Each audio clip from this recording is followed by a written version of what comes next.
Hello, welcome to my EC2 Beginner's Guide. So today we're going to be covering what is an EC2 instance. We're going to be covering how to create an EC2 instance, how to connect into them, and then how to get rid of your EC2 instance once you're finished so you won't get charged. So first of all, what is an EC2 instance? So it's a server that's easy to scale. It's hosted on the AWS cloud. You get to choose things like your CPU, your RAM, your storage. You can scale it up or down as needed. I like to think of it like a computer, like you're renting out a computer. And then some use cases for it include hosting websites, running applications, processing data, machine learning, and much, much more. Creating an EC2 instance, we're going to need to pick a few things from an AMI, which is just a pre-configured operating system and software, an instance type. So we're going to pick between a bunch of different options. We're going to use a general purpose one, and you get to choose your CPU, RAM, storage based on the type you use. We're going to have to create a key pair, which is just going to give us a .pem file that you can use if you need to connect via SSH. And also we're going to have a VPC, so it's just a network defining IP ranges, subnets, and security rules. We're going to use the default one. Once we've created our EC2 instance, we're going to connect to it, and you can SSH into a Linux instance, or you could use the EC2 instance connect, so it's just like a web-based thing in AWS's console. Super easy. Once we're connected in, we can install software, we can host sites, set up a database, run different Python scripts. You can even schedule them. Anything you could do in a server, you can do in your EC2 instance. That's just what it is. And then last, we'll talk about stopping / or terminating it. So let's go ahead and go to the AWS console and set up an EC2 instance. So we're going to go to EC2, and we're going to click on Launch an Instance. We're going to give it a name. I'm just going to call it YouTube Demo Instance. And then here's the AMI that we were talking about.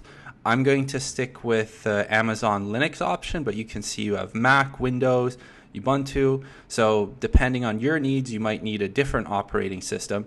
And then also you have a marketplace with plenty of other options. And then even within one of these, like Amazon Linux, you can see all of the different AMIs that we have.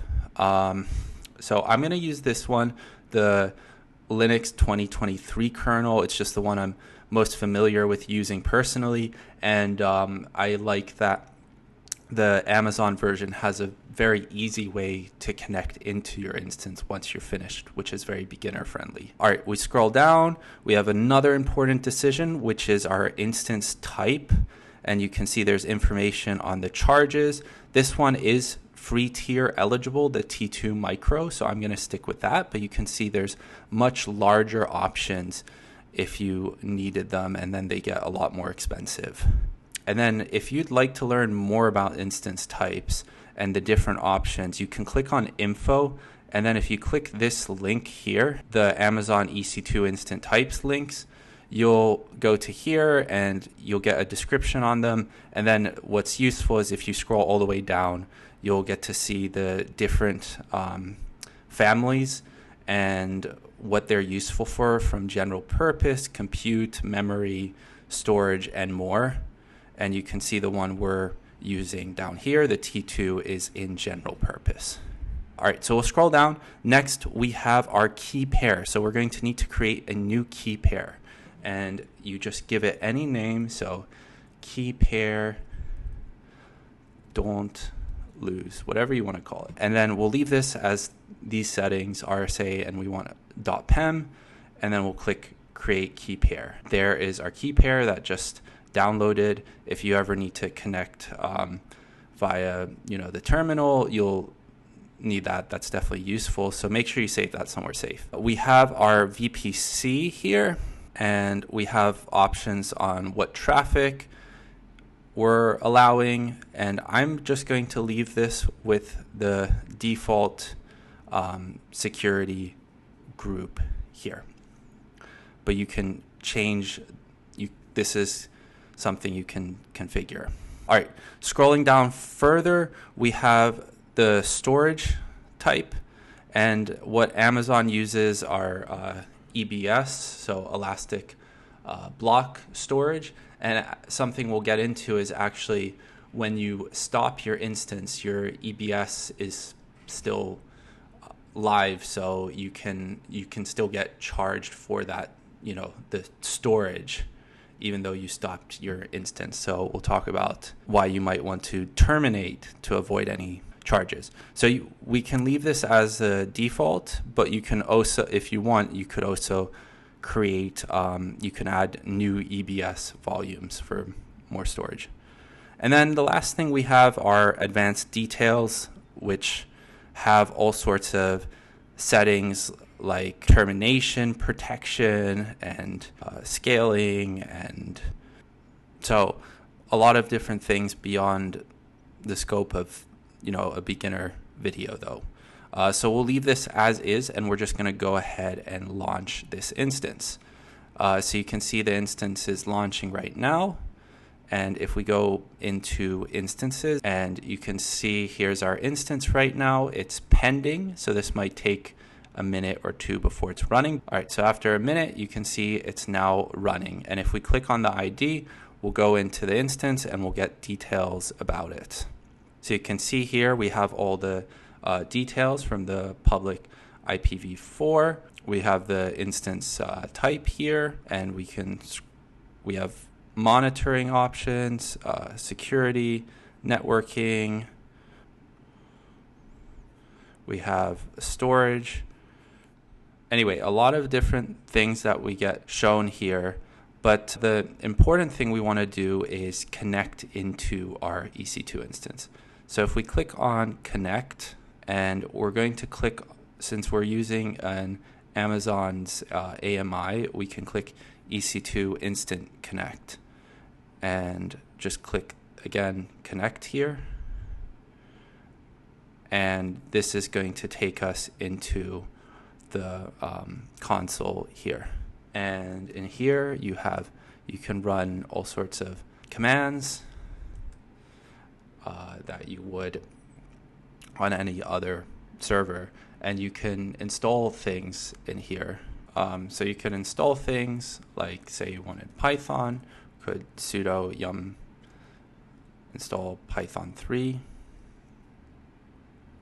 or hold on, sudo yum install Python 3, that should install it. All right, this command should install pip, so sudo yum install Python 3 pip. And then let's see, pip 3, let's install maybe pandas. Let's see if that works.